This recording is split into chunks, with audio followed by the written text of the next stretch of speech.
Hola, sean bienvenidos a nuestro programa Desde la Orilla del Río. Soy Felicia Jiménez. Soy Ángel Cristóbal. Bienvenidos a nuestro programa From the Riverside. Desde la orilla del río aprendemos a mirar distinto. El agua no solo refleja lo que somos, también revela lo que dejamos de ser. Aquí, en este borde donde la corriente se encuentra, la tierra firme, intentamos entender el mundo que habitamos, sus tensiones, sus silencios y sus decisiones. No venimos a repetir titulares ni a seguir el ruido del día, sino a observar, preguntar y a escuchar. Porque a veces, para entender lo que ocurre en el centro, hay que mirar desde la orilla. Bienvenidos a From the Riverside, un espacio para pensar la política, la sociedad y la vida pública. From the Riverside es un programa de South Press Online que se transmite por Radio Centro Miami. Están todos invitados a seguirnos en todas nuestras plataformas: South Press Magazine, South Press Online, South Press TV, Instagram and Twitter. So, comencemos. Hoy comenzamos con la memoria de la resistencia y del futuro. Sea bienvenido el licenciado Salvador Romaní a From the Riverside. Licenciado, bienvenido. Licenciado. Hola, ¿qué tal? ¿Qué tal, Felicia, Ángel Cristóbal? Me alegra mucho oírlo. Para nosotros es un enorme placer que usted esté con nosotros. Me alegra mucho oírlo. Sí, gracias. Licenciado, precisamente como hoy estamos en una fecha histórica, la celebración del 20 de mayo, claro, de 1902, quisiera que usted primeramente nos diera una lectura sobre esta histórica fecha.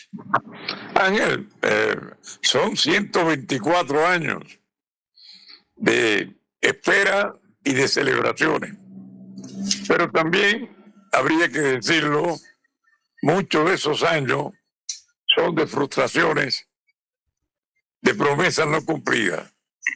A veces en estas meditaciones de soledad, cuando se vive sin patria, como es mi caso, como es el caso de miles de cubanos,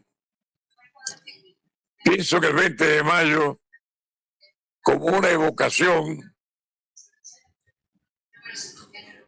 parecida, más o menos similar, en expectativa y en emociones, cuando unos padres esperan el nacimiento del primer hijo y cuando ya la madre está en el proceso final para dar a luz, encuentra muchísimas dificultades para lograrlo.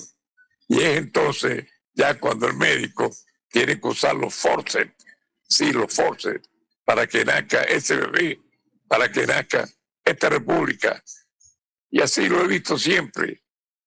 El nacimiento de Cuba como república, como nación independiente, ha significado el trasegar por caminos muy difíciles, llenos de obstáculos.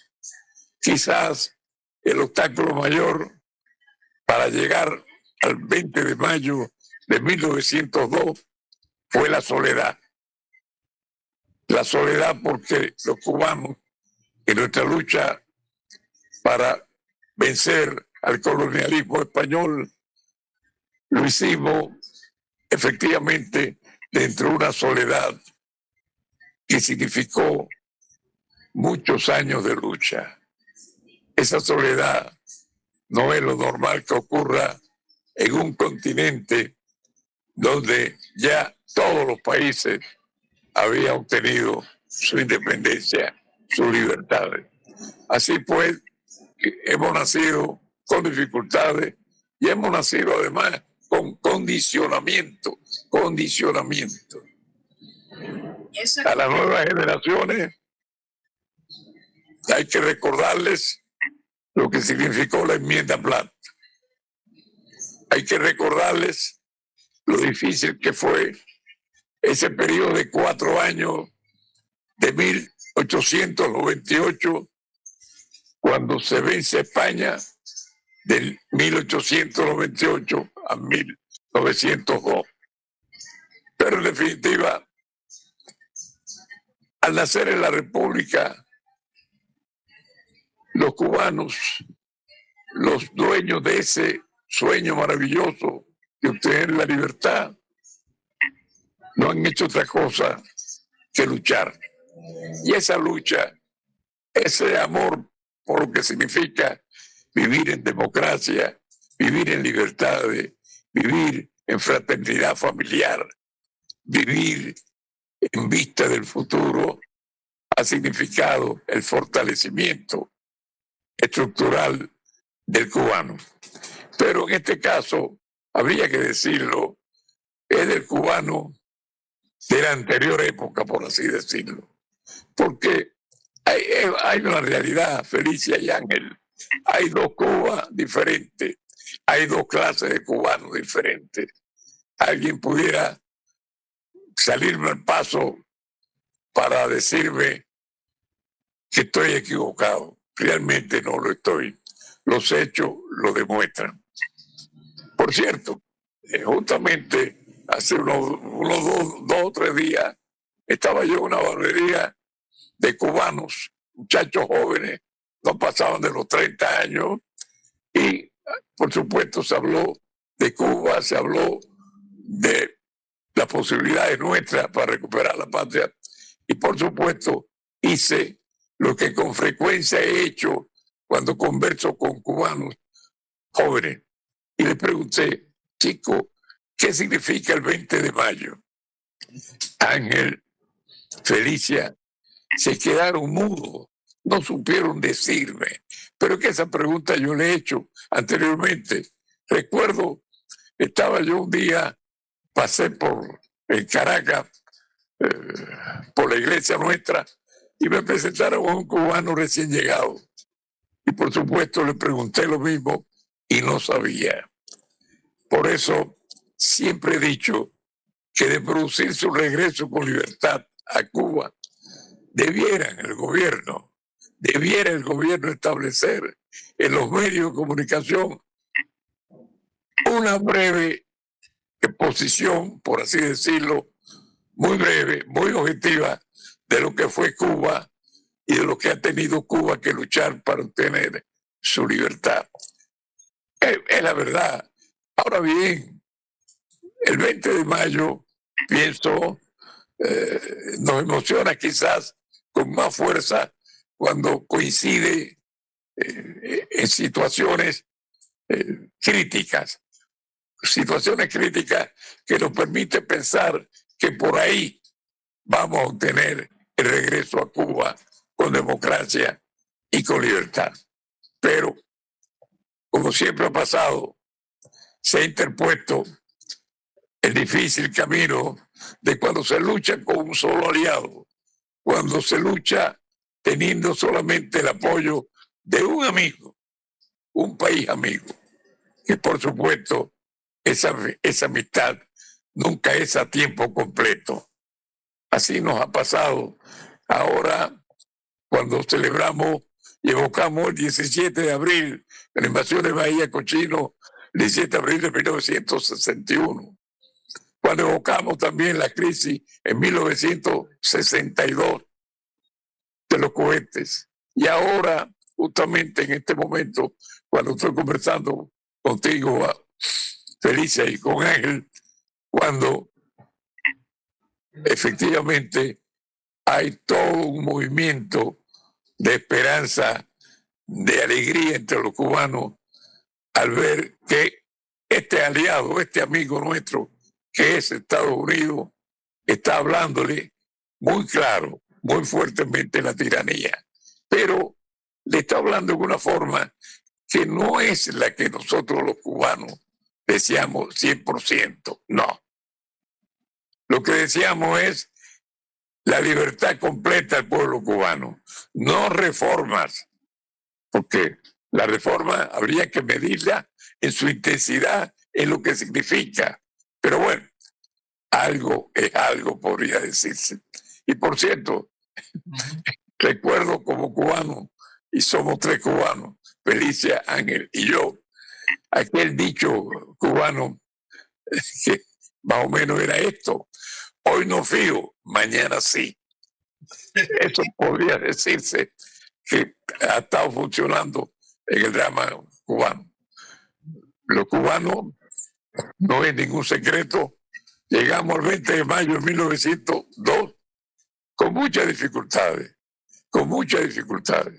y con imposiciones de quien te dio la mano para obtener tu libertad.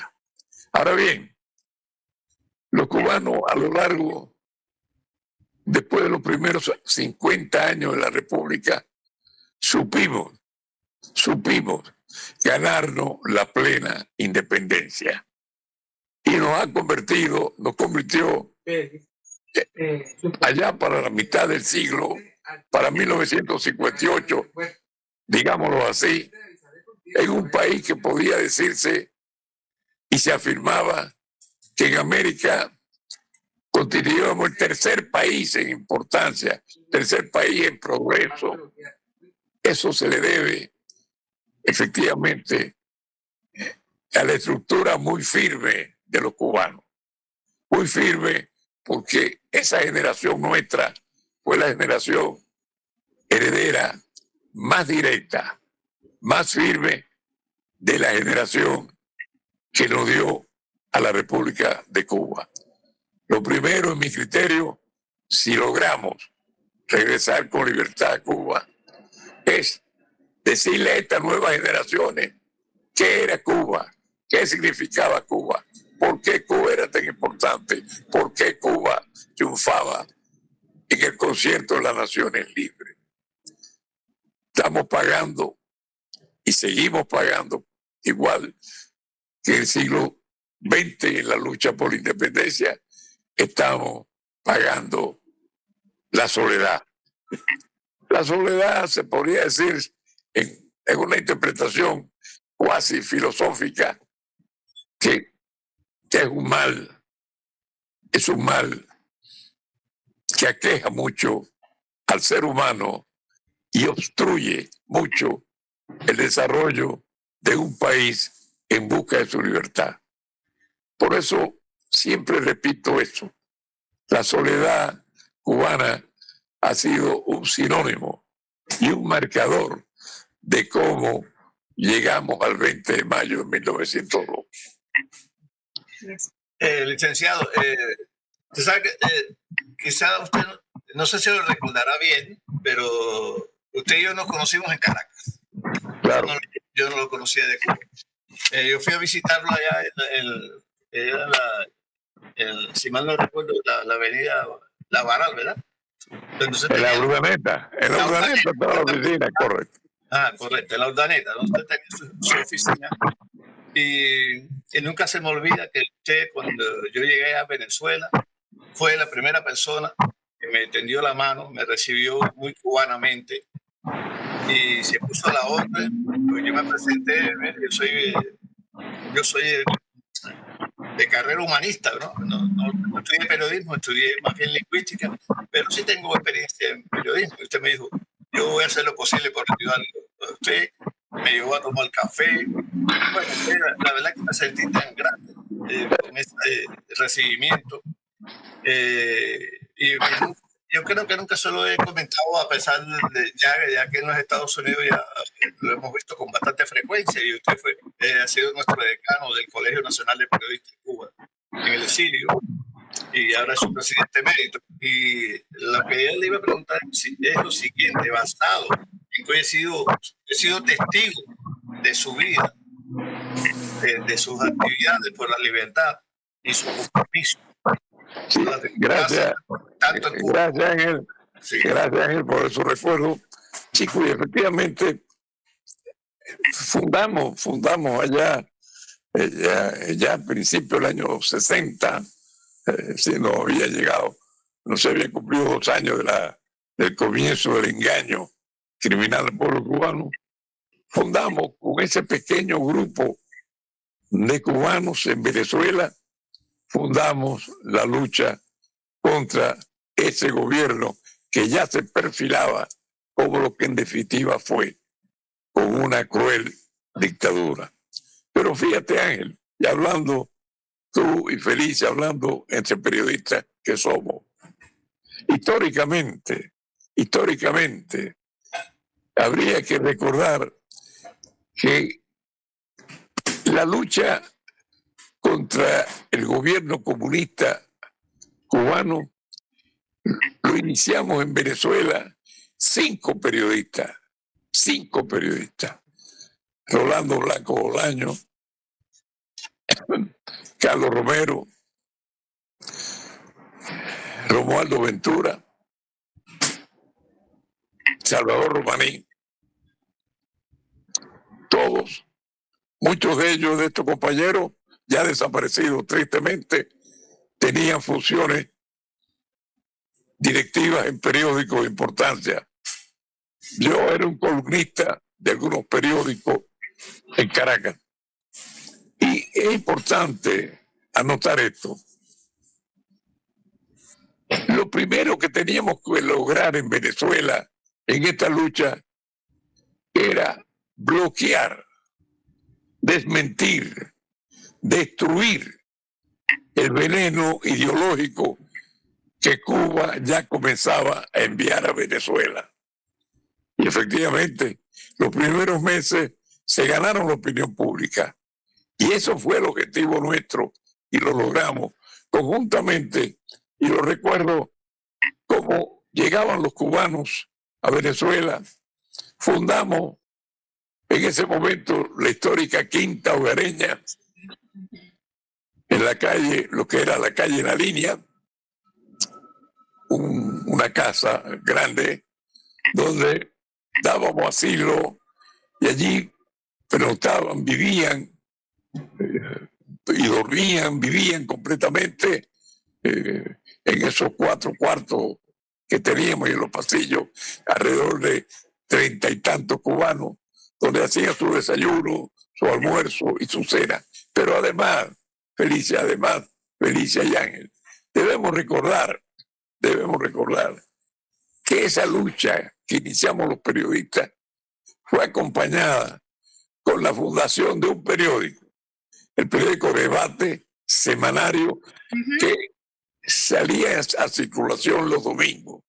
Y habría que recordar que damas cubanas muy valientes, muy valiosas, los domingos eran fundamentalmente las que salían a distribuir ese periódico. En definitiva, lo que quiero señalar con esto es que esencialmente,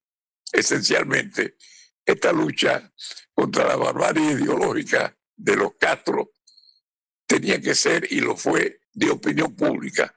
Y esa opinión pública la ganamos hasta que llegó el comandante Chávez, que en definitiva cautivó a la mayoría, a la inmensa mayoría de los venezolanos, como Castro también cautivó en el 59 con un mensaje mentiroso a la inmensa mayoría del pueblo cubano. Ya yo estaba en el año 58, muy joven, viviendo, por así decirlo, el primer destierro de mi vida. Y digo viviendo, por así decirlo, porque cuando se vive fuera de la patria, cuando estás lejos de tus seres queridos, la tristeza es infinita.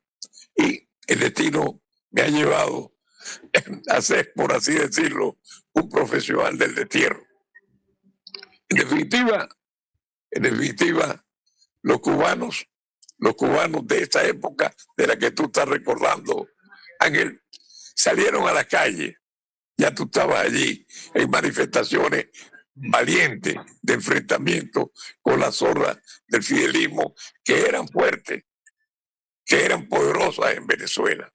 Pero bueno, esa es la evocación de algo que era necesario hacer y lo hicimos. Felicia. Bueno, yo recuerdo en esa época Eliseo Alberto Lichi, que era un escritor, periodista también cubano y que trabajó por mucho tiempo en el ambiente cultural y periodístico venezolano. y era un cubano como nosotros, un periodista de la época, que tenía cierta relación con Carlos Andrés Pérez, en esa época era la presidencia. Y la verdad que todos los cubanos que en esa época, recuerdo yo, no solamente en esa época, los 70, yo recuerdo que todos fuimos a llevar nuestras experiencias como periodistas y apoyar a todas las personas que había. Recuerdo mucho la iglesia de la del Cobre en Santa Paula, que la fundó nada menos que el papá de Erika de la Vega, el señor Eric de la Vega, es uno de los fundadores de esa iglesia. ¿Cómo no? Claro que sí, de la Vega, claro. Sí, se recaudó muchísimo dinero para poder hacer la iglesia de Santa Paula. Esto quiero decirle que los cubanos siempre que llegamos a un lugar ponemos nuestro granito de arena para salir hacia adelante. Es verdad eso que tú estás recordando, Felicia, y podría decirte que la Quinta Hogareña, como ya te digo, vivían alrededor de 40 cubanos, como yo hacía publicar algunos avisos solicitando ayuda para el mantenimiento de esa quinta, y cómo venían los carros, entraban, abrían el maletero y nos traían víveres. Allí había inclusive un exiliado, un desterrado como nosotros, a quien yo había designado para que se ocupara de la distribución de esos víveres. Y lo llevaban de todo. Y después, como recuerdo otra vez, y reitero, esa labor de la Quinta Hogareña en los inicios, muy difíciles, muy peligroso, de luchar en un país como Venezuela, donde la izquierda y el fidelismo eran fuertes. ¿Cómo pudimos imponernos? ¿Cómo pudimos, en definitiva, lograr lo que pretendíamos, que era que el pueblo el pueblo venezolano entendiese el mensaje correcto, que era el nuestro, no el que nos enviaba Castro? Así mismo es. Así mismo es. Yo recuerdo que nosotros también, cuando empezó ya en otros tiempos más acá, que empezamos la campaña hacer campaña bueno, él era Sadarremer. Yo recuerdo que unos meses antes había estado Fidel en Barquisimeto, no, por la mar, en la parte esta Él fue allí, ese fue... Con unos carteles horribles, sí. Bueno, eso fue justamente lo que ya creo que ya no se está celebrando desde hace unos años, ya no se celebra anualmente, eran reuniones o conferencias continentales de los presidentes y jefes de gobierno. Ese año le tocó a Venezuela, que creo que fue en el... No recuerdo bien, pero... No recuerdo exactamente, no quiero cometer. Y allí, por cierto, ya nosotros, muchos días antes de que llegara esa fecha, hicimos algún trabajo de inteligencia con amigos venezolanos para hacerle un poco más difícil la vida al tirano Castro cuando llegara. Pero oigan esto, porque no tenemos por qué ocultar cosas. Yo recuerdo que se iba a celebrar como se celebró esa conferencia en el hotel de allí de Margarita, un hotel recién inaugurado. Wow, sí, Bellavista, ¿no? Algo de eso, sí. Sí. Un hotel de lujo, por supuesto. Y compañeros venezolanos, amigos de la causa, se reunieron conmigo, me ofrecieron los planos del hotel que podrían servir para cualquier acción política de lucha contra Castro. Eso tenía un precio en bolívares, más o menos alto. Al cambio creo que eran $10,000. Y consulté aquí con quien debía consultar, compañeros, compatriotas aquí en Miami, y realmente no no quisieron hacerlo, en fin. Pero Esas son cuestiones que habría que mencionar. Allí me detuvieron preso. Primero, en los primeros días, tuvieron preso al difunto Montaner, Carlos Alberto, a José Ignacio Raco y a 2 compatriotas más.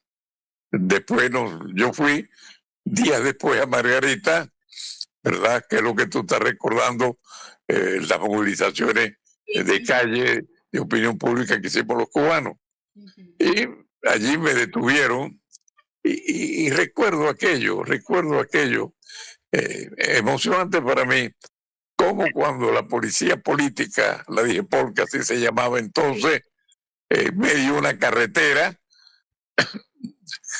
que pararon el carro donde íbamos, me detienen y me van a llevar a la sede policial allí. Y una persona que estaba conmigo allí, una mujer, por cierto, que ya murió, le dijo a la policía: no, yo voy también, a mí me tienen que llevar también. En fin, recuerdo eso porque fue muy emocionante. Después me llevaron al cuartel de policía. Entonces, lo primero que hicieron fue llevarme a la presa, a un señor, a un general retirado, que más bien tenía funciones policiales en Caracas, no en Margarita. Fue en Margarita porque se reforzó todo el aparataje de seguridad por la llegada de los presidentes. Y recuerdo que fue fuerte conmigo, me acusó con palabras altisonantes, que más o menos eran esto: usted en Caracas acaba de hacer esto y esto, lo otro, pero aquí usted no puede hacer. Entonces llamó a un oyente: lléveselo. Y recuerdo que me llevan a un cuarto donde están otros funcionarios y van a sacarme una fotografía, la clásica fotografía a los presos. sí. Y al pararme en la fotografía, da la casualidad que quienes estaban conocían a mi hijo Salvador, a mi primer hijo venezolano, que por cierto, pocos años después fue víctima de la carajada, por así decirlo, del gobierno de Chávez, que me lo secuestró por X tiempo. En fin, yo me negué a sacar la fotografía. Y entonces me dijeron: no, tiene que fotografiar. Bueno, está bien, chicos, toca la fotografía. Pero algún día se van a acordar ustedes de esta fotografía. Eso fue. Entonces, después se empezó la opinión pública de Caracas se movilizó rápidamente hasta que llegó una orden para que me pusieran en libertad. Y recuerdo, a veces, como son los policías, ¿no? Han debido llevarme directamente al hotel donde estábamos los cubanos que habíamos ido de Caracas, que estábamos alojados. No. Me dejaron 2 cuadras anterior. Pero bueno, esos son recuerdos del pasado. También estaba con usted el abogado Vicky Jason. ¿No se acuerda del abogado? Vicky Jason, sí, cómo no, chica. Hizo un extraordinario trabajo. Era muy querido por los presos. Muy querido por los presos. Sí. En fin, él murió hace algunos años. Él murió hace unos años, sí. De visita, una sola vez pasó por aquí, por Miami. Sí. Los presos políticos, porque hay que decirlo también. Recuerdo en una entrevista que tuve yo con el presidente Lucinchi, con 2 o 3 compatriotas más. Al terminar de la entrevista, el último en salir del despacho del presidente Lucinchi, quien nos conocíamos unos pocos años antes, él me llevó hasta la puerta, abre la puerta y le digo: bueno, presidente, o Jaime, como tú quieras que te diga, tú eres el único presidente que bajo tu presidencia no han traído presos políticos. Me dijo: no, ¿cómo va a ser, Romaní? Y es verdad, no fue la verdad es que en el gobierno de Herrera Campín fue, y después de Carlos Andrés Pérez, cuando más presos políticos llegaron a Venezuela. Y llegaron por centenares. Y esos presos continuaron la lucha en Venezuela, que en definitiva es siempre difícil porque la lucha conlleva también aparejado la supervivencia. Está bien. Así es correcto. Yo en ocasiones me encontraba en la asamblea con el diputado William Dávila y yo recuerdo que él me decía, chica, pero tú eres cubana, sí, yo soy cubana, diputado. Oye, nosotros ayudamos muchísimo a la casa de los cubanos, aportábamos muchísima ayuda a la casa que usted era como el presidente de la casa Cuba. Y él claro, siempre me hacía anécdotas de esa época. Sí. La situación de nosotros los cubanos en Venezuela en muchos sentidos mejoró sí. mucho bajo la presidencia de Rómulo Betancourt. Para mí es el último estadista que ha parido América Latina por más de 100 años. Un hombre que supo enfrentarse a la tiranía de los Castro sí, desde el principio. Ahí sí hubo una sintonía muy directa con la dirigencia venezolana y también, por qué no decirlo, con muchos de los dirigentes del Partido Social Cristiano, COPEI. Los cubanos, mira, Felicia, los cubanos hicimos historia en Venezuela. Y te voy a decir a ti, Ángel, lo que yo repito cuando alguien me pregunta de Venezuela, cuando saben que viví desterrado 50 años en la patria de Bolívar. Y les digo lo siguiente de forma muy sencilla. Cubano que llegase a Venezuela y quería hacerse rico, se hacía rico sin robarle un solo centavo a ningún venezolano. Porque además, no solamente era la capacidad clásica del cubano de esa época, el cubano de esa época. Entonces, hicimos una sintonía muy positiva con los venezolanos. Y efectivamente hubo cubanos que sembraron e hicieron historia de éxito en Venezuela. Bueno, por así decirte, parte de la Pexicola, parte también de canal de televisión, Venevisión, por así decirlo. Estaba el esfuerzo cubano. En fin, esa es la vida, no se puede ocultar. Pero yo insisto que de volver a obtener la libertad en Cuba, debiera, y la gente me diría, bueno, Romanía, eso es una ridiculez. Bueno, si lo quieren decir así, que lo digan.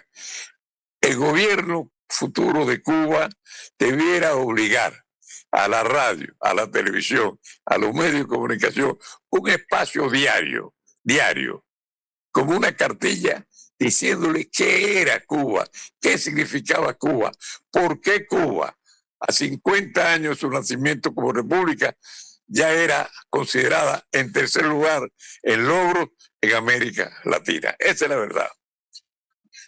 Licenciado, ya para cerrar esta gran entrevista, voy a hacerle una pregunta de colega a colega.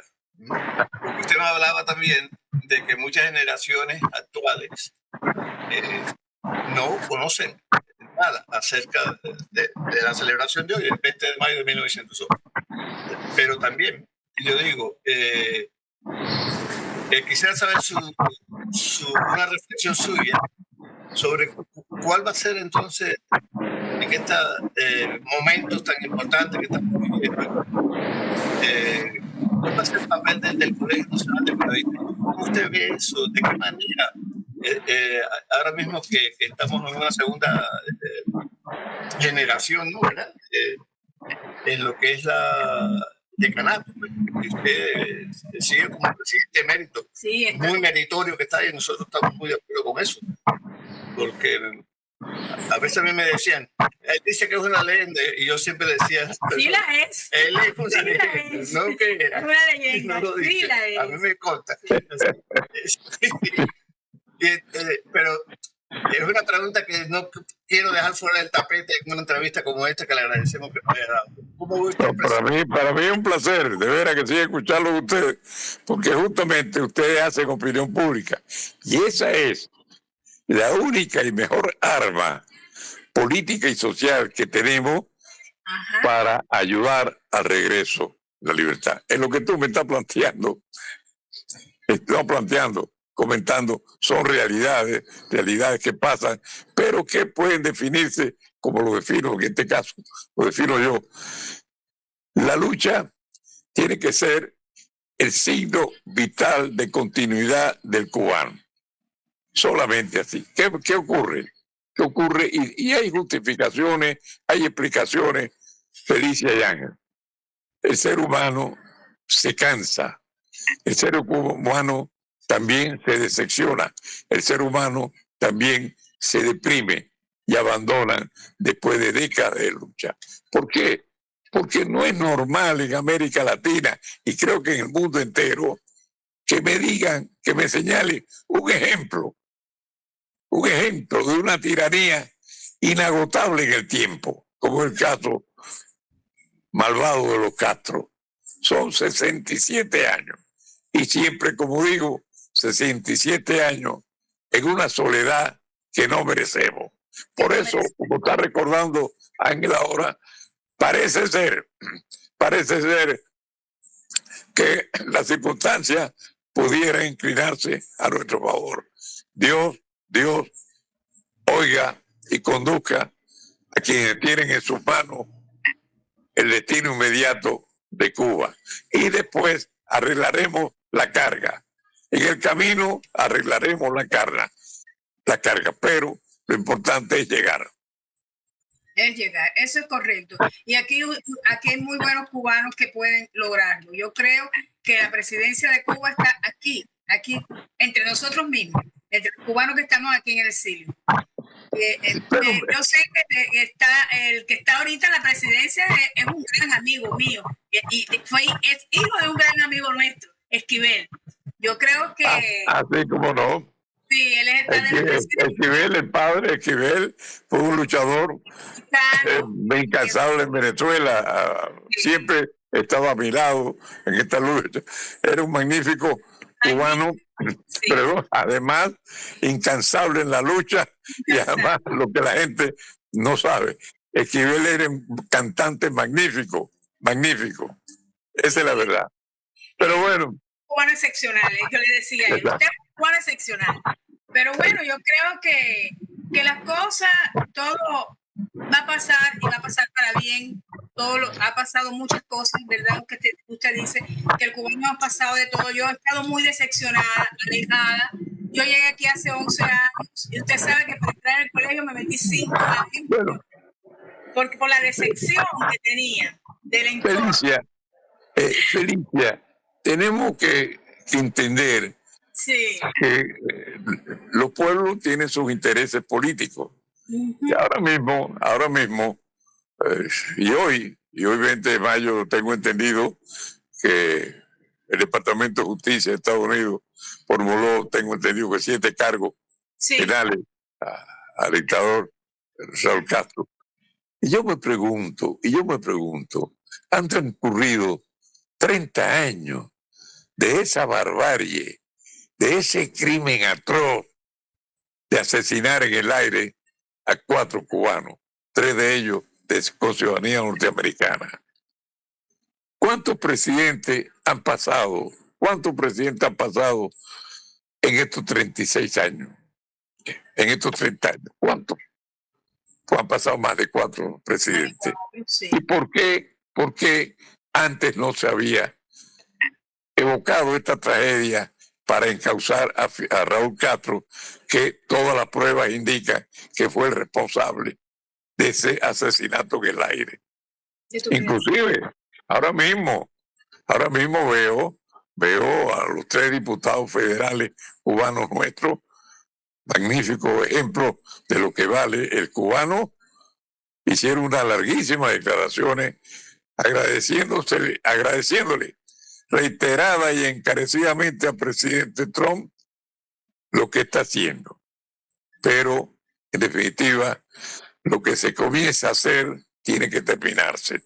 Con eso creo que soy bastante amplio. Y agradecerte a ti y Ángel, tu medio de comunicación, para estar en contacto siempre con nuestro pueblo, que es la razón de vivir. Es la razón de seguir con el brazo en alto y la bandera enarbolándola. Gracias a ustedes. Gracias a usted por estar con nosotros. Y bueno, esto no se queda así, esto continuamos. Sí. Vamos a continuar haciendo este tipo de entrevistas que son muy interesantes y aparte de interesantes, sino que Gracias. aprenden las personas a saber lo que es Cuba y lo que somos los cubanos. Bueno, Muchas gracias, Ángel. el programa, Y Felicia, gracias. Hasta luego. Gracias. Ha sido, como dijimos al principio, no venimos a repetir titulares ni a seguir el ruido del día, sino a observar, a preguntar, a escuchar, porque a veces para comprender lo que ocurre en el centro hay que mirar desde la orilla. Nos vemos en un próximo programa de From the Riverside. Es muy bueno y significa mucho esa frase de la orilla, y es verdad, es verdad. No, licenciado, Gracias por todo, ¿eh? Que Dios los Viva bendiga. Cuba Libre. Viva Cuba Libre.